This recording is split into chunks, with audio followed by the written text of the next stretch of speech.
Government borrowing is the biggest issue in finance today.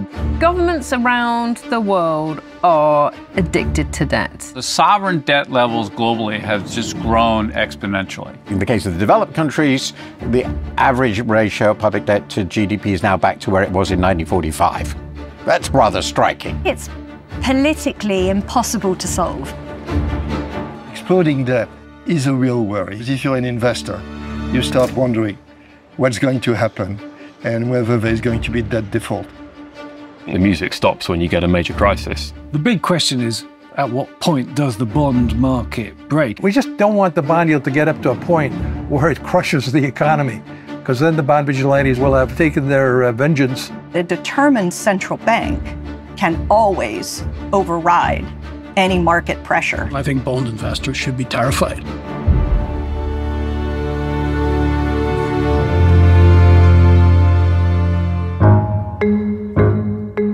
Let's face it, the world is addicted to debt. Pretty much every country, okay, leaving Germany aside, has very large amounts of government borrowing. We've started to take it as so normal now that governments borrow enormous amounts of money relative to their GDP.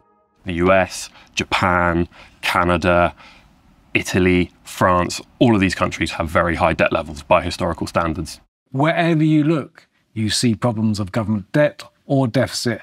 The US, where the deficit is about 7% of GDP. China also has a very large deficit. It's a playbook that we've seen going back at least to the global financial crisis. You borrow your way out of trouble, and the way that you pay for that borrowing is more borrowing. And we don't seem to have a way out of this cycle at the moment, at least in some of the biggest economies in the world. In the case of the developed countries, the average ratio of public debt to GDP is now back to where it was in 1945. That's rather striking. A great deal of this has to do with huge shocks. So the global financial crisis, then we had COVID, then we had war in Europe. And each time, governments have found, quite correctly, they need to be, as it were, the insurers of last resort. Following COVID, we had this global spike in inflation, interest rates going through the roof. That means much, much more expensive debt servicing costs, debt interest costs for government. Debt to GDP levels are roughly 100%, so the same amount of debt as these economies produce every year. The projections are they rise and rise to the point where it gets a bit explosive. My name is Olivier Blanchard. I've been a professor at MIT all my life, but I took a leave to go to the IMF. I joined in 2008. I had to deal with the global financial crisis and then the euro crisis. There's a number of countries which are addicted to that, and I think the disease can hit any country at any time. I'm Ray Dalio. I'm the founder of Bridgewater Associates, the largest hedge fund in the world. I'm a global macro investor. When debts accumulate and interest payments accumulate, the debt service payments squeeze other spending. And it's a particular problem when there's a need to borrow money in order to make debt service payments and the spiral begins. Bonds are effectively an IOU. It's a way that the government can say to an investor, okay, you lend me this amount of money for this amount of time and I will give it back to you after that amount of time. And in the interim, I will pay you interest payments called coupons. Now, because there are loads of different bonds, they've all got different maturities, they've all got different coupons attached to them, it can be a little bit difficult to compare apples with apples. So to do that, what we do is compare the yields that are available on bonds. Yields go up when prices go down. What governments generally don't want is for yields to go up too quickly or too fast, because that jacks up borrowing costs for everybody around the country. That's why you need a good bedrock of support, of buying support for bonds. One man's debts are another man's assets. So in order to hold the debt, it has to be attractive. Then there is what some people call the debt death spiral, which means that there's selling of debt when there's worry about that. People have been warning that this is getting out of control. That drumbeat is definitely getting louder now. We have seen the odd episode where it's looked like investors are saying, we're not buying any more of your bonds. That's when people start to get really jumpy. I'm Karen Ward. I'm the Chief Market Strategist at JP Morgan Asset Management. So my job is to advise clients on what's going on around the world and help them make the best investment decisions. The level of government borrowing is certainly one of the top questions I get asked amongst clients today. Government debt is supposed to be our safe haven asset. It's supposed to be the bedrock of our portfolio. It's supposed to be the boring bit. I'm Greg Peters, Co-Chief Investment Officer of PGIM Fixed Income. From a bond investing standpoint, what I worry about is inflation, right? And so inflation on the rise is just so difficult from an overall portfolio standpoint to protect yourself. Bonds hate inflation. It's like kryptonite for them. They just can't live with it because it eats into their returns. In a world where we're also being met with inflation shocks, then the role of government bonds as that safe haven diversifier that many investors look to isn't quite so clear. There are times when, an increase in debt is completely justified. Wars, or preparing for wars, or COVID. These are cases where you have to spend more. What we have seen in many countries is not that. It's basically just tomorrow is another day type behavior.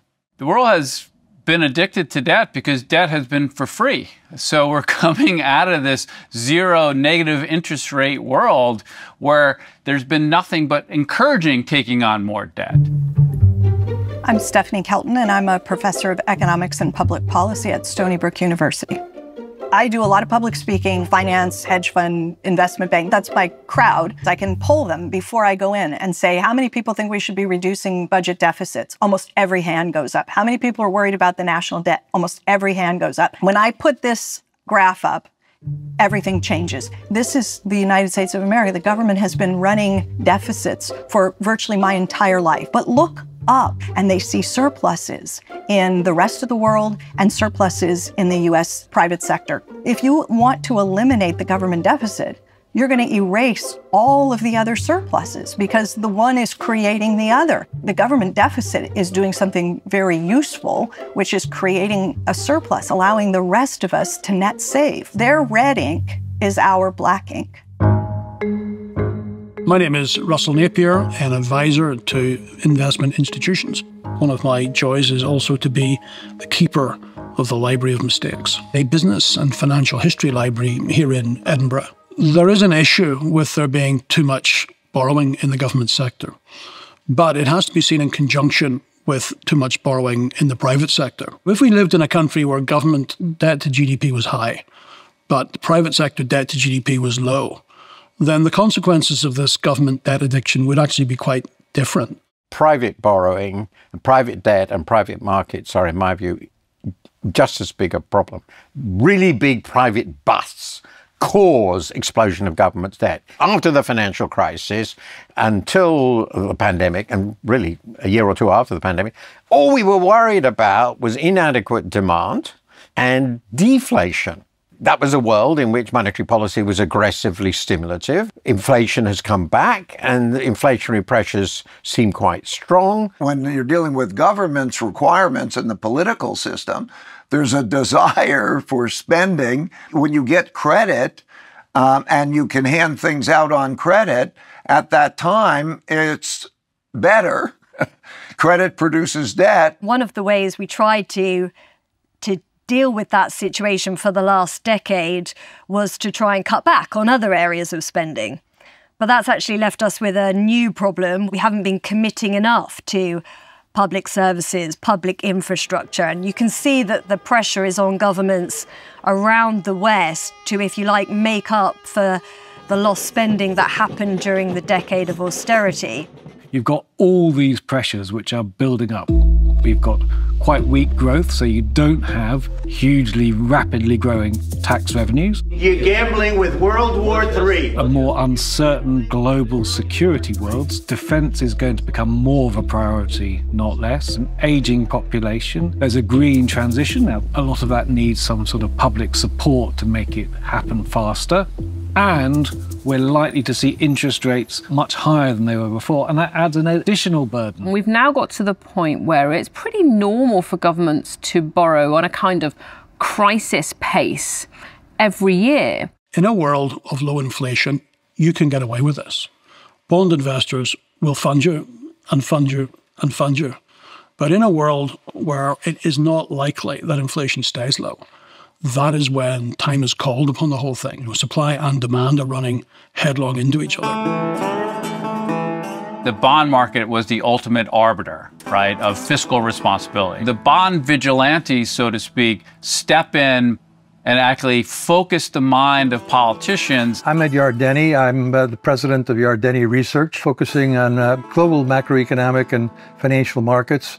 I've been doing this for over 45 years. And well, I first wrote about the bond vigilantes in July of 1983. And during the 1970s, bond investors got killed. Inflation soared and bond yields went up dramatically. And I argued that if the fiscal and monetary authorities were not going to maintain discipline, that the bond vigilantes would take over and they would push bond yields up to levels that could slow the economy down and bring inflation down. We just don't want the bond yield to get up to a point where it crushes the economy, because then the bond vigilantes really will have taken their vengeance. We've seen all this rise in debt without the bond vigilantes stopping it, with a few exceptions. So what did we see in 2022 in the UK? The bond markets decided that the Liz Truss government didn't have a clue. Our gift to the world is showing everyone what can go wrong if you push the bond market too far. Mr. Speaker, I am a fighter and not a quitter. Bond investors talk about Liz Truss moments. We all remember back end of 2022, Liz Truss and her Chancellor Kwasi Kwarteng effectively blew up the gilts market. Prices fell incredibly quickly, triggered a lot more very aggressive selling, and it all got out of hand very quickly, and it took the Bank of England to steady the ship. Governments around the world live in dread of doing that to their bond markets, because immediately you could see in the UK during that episode that borrowing costs went through the roof, people's mortgage costs went through the roof. Bond markets matter in real life because it really hits the average household in the pocket pretty hard. The UK is, front and center in many respects around the concerns of debt sustainability. So I don't think it's particularly a fiscal credibility problem here in the UK. There are questions over the long-term growth prospects here. We don't want to get this out of proportion. There isn't a UK markets crisis happening right now, like what we saw 2 or 3 years ago with Liz Truss. This government inherited quite a relatively tight fiscal position. Maintaining fiscal tightness is going to be very difficult because the pressures for spending are just so strong. The big question is, when the big boy here, the US, which has the biggest deficits, has completely unsustainable debt profiles, when do the bond vigilantes take against the US? The US is really at the heart of this entire issue. It's the linchpin of the global economy. Its bond market is worth more than $20 trillion.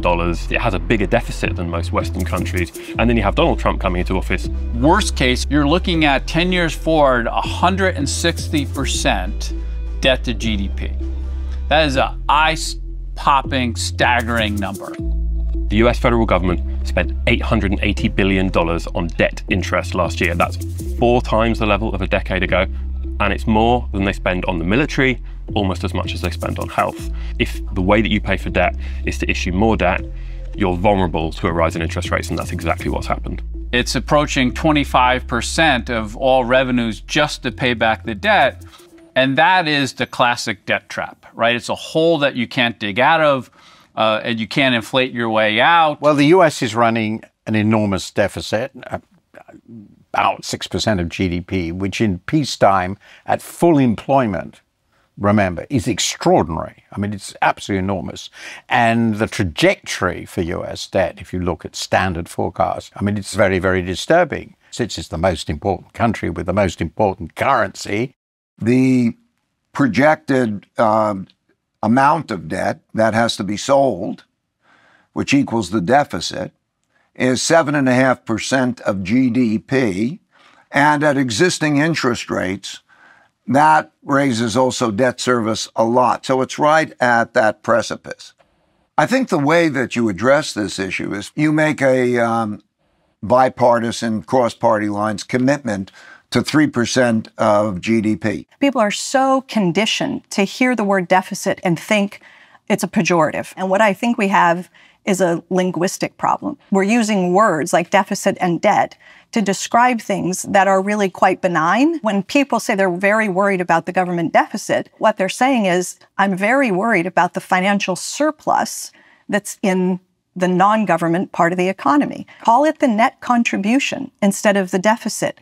Call it the cumulative net contribution instead of the debt. The temperature would come down a lot if people understood that the thing we're fighting over is our financial surplus and our savings account. The Trump administration, once they realized that they were going to go into the White House, they had to at least make some effort to satisfy the bond vigilantes. And so suddenly we have the DOGE department, the Department of Government Efficiency. And they're also going to address the deficit. So we've got a $2 trillion deficit.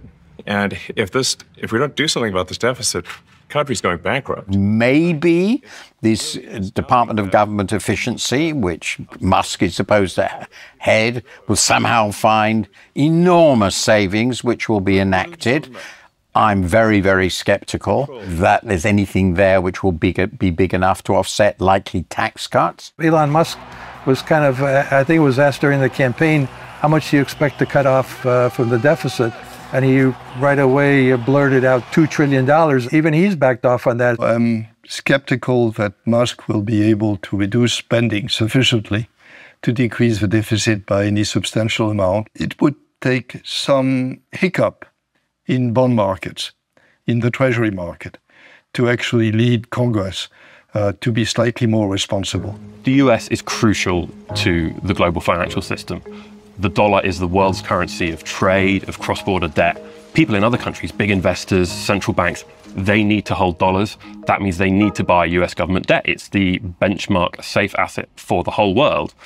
Now, that has enabled the US government to be more free spending than most others. Maybe the type of crisis that we've seen in the UK or in the Eurozone a decade and a half ago could eventually come to the bond market, the economy that is at the centre of all of this. It could be really the most significant fiscal, monetary problem in the world. And it could trigger destabilizing events in financial markets. I did see a post from President Trump, 2 words, all caps, balanced budget, with tax cuts and a lot of spending on border and other things. I think it's more likely than not that we'll see large deficits continue.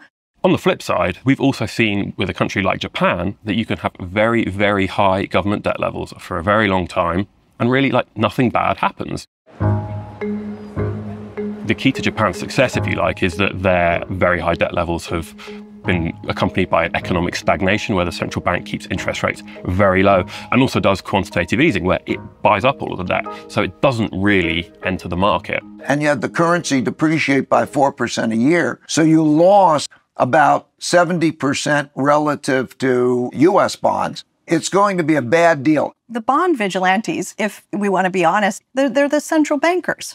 A determined central bank can always override any market pressure to move yields higher, as the Bank of Japan has clearly demonstrated. The unique thing about Japan is that the creditor of the Japanese government is the Japanese people. They've been prepared, and it's mostly the corporate sector, to hold Japanese government debt at zero yields despite inflation. And the Bank of Japan is a highly trusted institution. I wouldn't be surprised if there were problems at some point, but they do have the most trusting and most solvent creditors in the world, namely themselves. For the most part, this is a Western problem. This is a problem in developed economies. But if you look at a country like China, for example,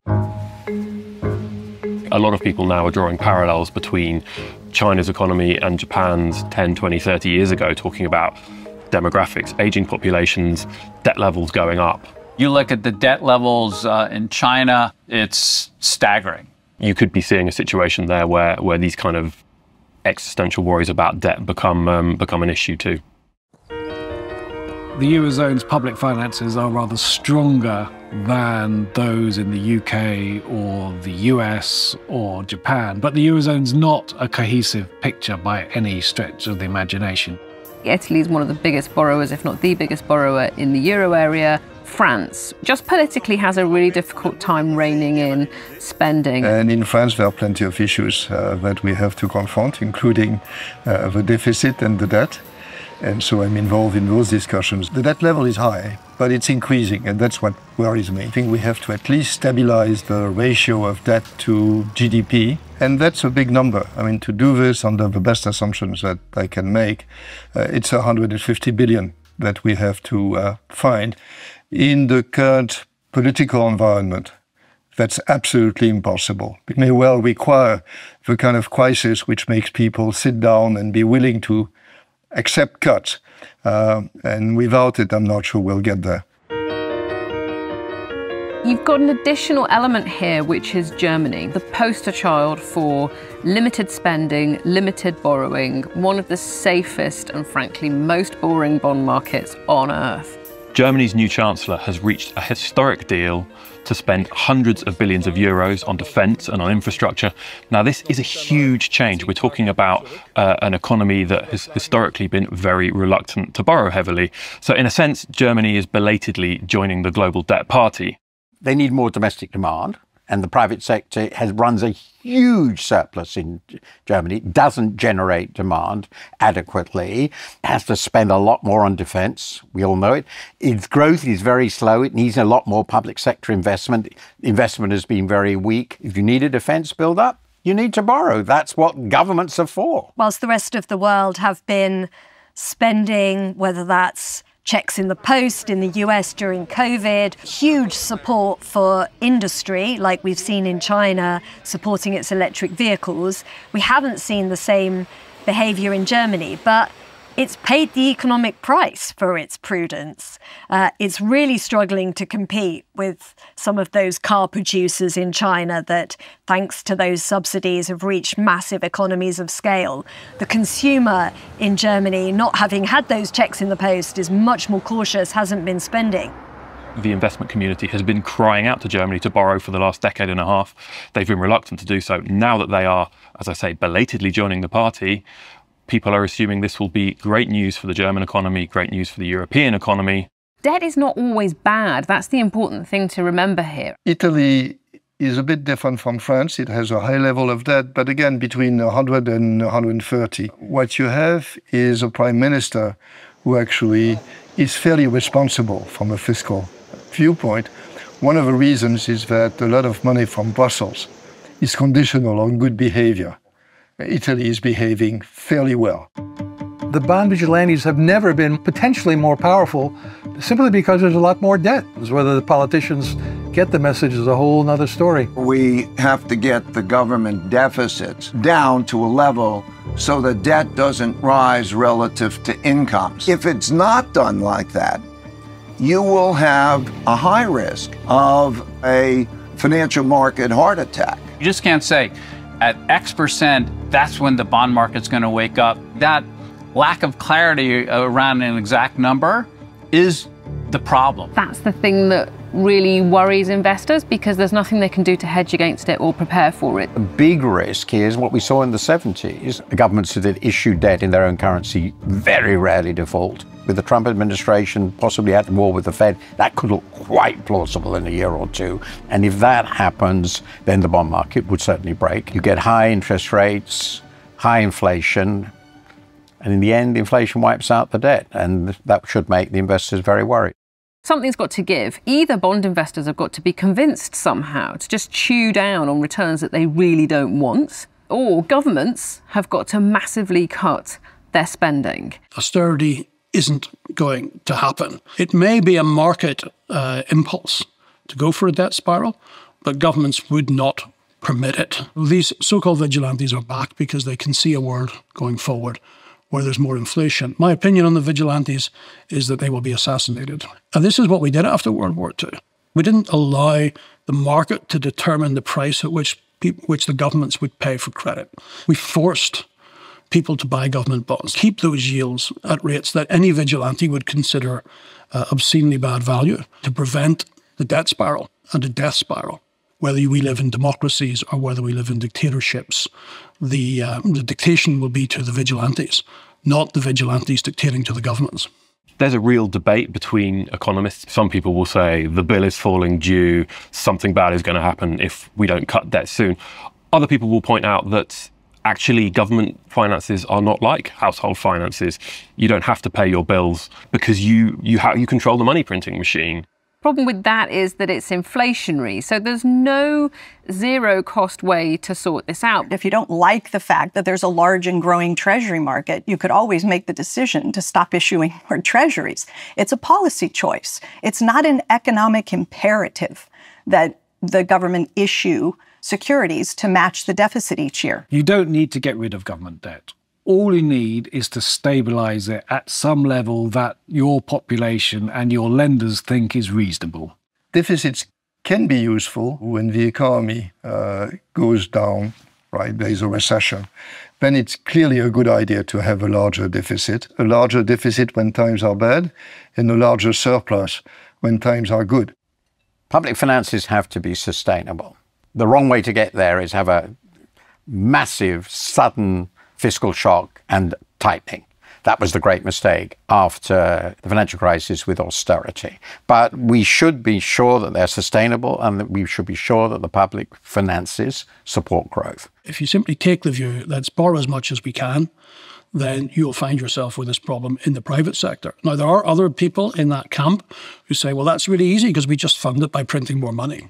Well, there's a long history of how that is disastrous. Now, I know those people will argue that it will not be like that this time. I think any financial historian finds it exceptionally difficult to see how the direct government financing by the central bank is anything but heading to very high levels of inflation. But, big but, there are plenty of savings in the world, and the government's going to manipulate those savings to borrow more money. But it's going to borrow that by forcing people to buy those government bonds. I don't think they take the radical approach that some people recommend of direct funding of the government by the central bank. You don't have to take that risk. The world's full of savings. You can abuse the savers long before you have to abuse the balance sheet of the central bank. I can't see a way for governments to snap this reliance on debt. The countries which have large deficits are going to go through tough adjustments.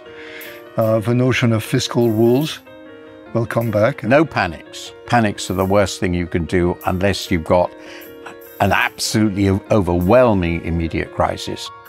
Everybody wants more credit. And politicians particularly like borrowing and spending because the paying back comes in somebody else's term. And if you can increase spending without increasing taxes and get away with it, that's nirvana. And there's only one problem is, well, how about the bond vigilantes? Maybe they don't want it, and maybe they have the power to stop that. So there are big debt cycles that go on for 50 or 75 years in which debt is rising relative to the income needed to service that debt. Policymakers need to understand the big debt cycle. Are there limits to debt? What are they like mechanically? Yes, because it will come. Every government deficit is good for someone. Is it a deficit that is resulting from passing tax cuts that primarily benefit people in the top of the income distribution? That deficit is going to be very good for that cohort of people. Or is it a deficit that is the result of making investments in your healthcare system, your education system, your infrastructure? That can increase the deficit as well and serve a different constituency. Inflating away the debt by stealth over a period of many, many years may turn out to be the least worst option here, or at least one that allows politicians to avoid making some very, very unpopular decisions. But higher inflation, I mean, as we've seen in recent years, is very unpopular and can also lead to governments being thrown out of office. Inflation has to be unexpected. If inflation is expected, then bond yields go up and actually governments don't improve their debt situation. I can't imagine a world easily without government debt. Government debt has been a feature of economies for centuries. The modern financial system in the UK was created with the creation of the Bank of England, and that was there to help the government manage its debt. The government is the soundest credit, and it does long-run things. There's nothing wrong with borrowing. It's part of what makes a modern financial system work.